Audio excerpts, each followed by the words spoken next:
Eh ben ouais, on a fait la plus belle voie de draille de tout le massif du Mont Blanc il y a quelques jours. C'est une voie qui se situe dans la face nord des Pèlerins. Une voie, pour situer une voie que connaissent pas mal d'alpinistes, c'est Beyond the Good and the Evil. Excuse-moi pour l'accent encore. Et en fait ça reprend les 3 premières longueurs et après c'est une voie d'Art Réplin du nom des ouvreurs qui a été ouverte en 1967. Une voie qui a été ouverte en août 67, donc en chaussons, enfin en technique escalade et surtout artificielle, puisque les ouvreurs annonçaient pas mal de longueurs d'artif jusqu'à A2. Donc tu l'avais repéré quand cette ligne Ouais, c'est une voie que j'avais vraiment sous coude depuis de nombreuses années. En fait, j'avais fait donc Beyond, pèlerinage, et je m'étais dit que dans cette phase, il y avait sûrement moyen de trouver un autre itinéraire. Et en cherchant un peu dans les vieux topos, là, dans les vieux valos à l'OHM, j'ai vu cette ligne qui apparaissait. Et du fait qu'il y ait pas mal de longueur d'artif, qu'à l'époque pas mal de pitonnage, de coins de bois, je me dis que ça devait pouvoir jouer en dry. Et voilà, là c'était vraiment le fait du hasard. On partait faire de la fissure aux flammes de pierre, on passe au pied, on voit la ligne, on change le matos et on fait la voie le lendemain.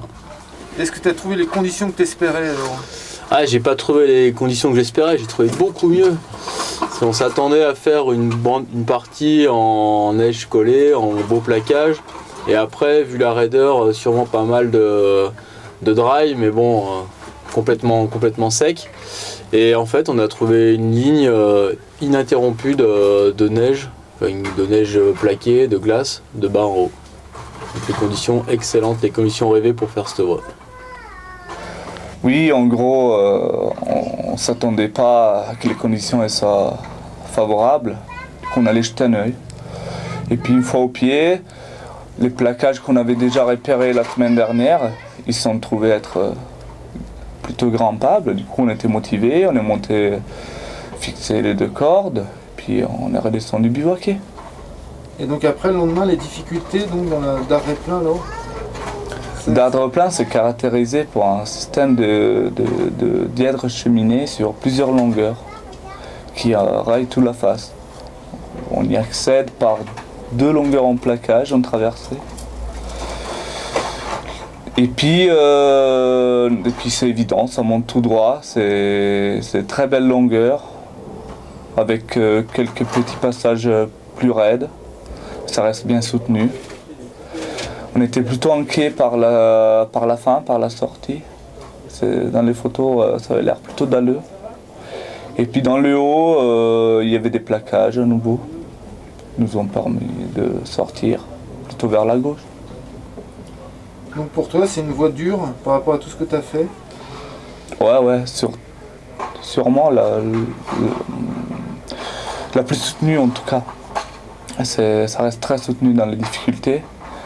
Et puis c'est déjà suffisamment long pour que, sans les conditions correctes, il y a moyen d'avoir à bivouaquer quand même. Nous, on s'est réjouis du fait d'avoir des conditions déjà plutôt correctes, parce que sinon on n'aurait peut-être pas sorti la voie avant la nuit, quoi. Et sinon au niveau des protections, vous avez fait comment alors? Tu protèges comment dans cette voie? On avait une broche, on n'a pas utilisé. On avait deux gros jeux de friend. On a utilisé pas mal de friend décablés. On avait des pitons comme d'habitude au cas où, mais on n'a pas eu besoin. Les relais sont bien confortables. Et on a eu quand même 2 où on était totalement pendu. Mais ça, on savait parce que c'était marqué dans le topo, relais surétrait, alors on s'y attendait. Ouais, c'était marrant quoi, de faire une voie où on passait autant de temps au relais que dans la longueur, quoi, tellement c'était galère. Ouais. Voilà. Mais ça se protège plutôt bien. Hein. Et donc vous avez tout fait en libre? Ouais, ça s'y prête pas forcément tout le temps. Les endroits, c'est des fissures qu'il vaudrait bon de faire en chaussons et puis. Mais bon, on a bourriné un peu.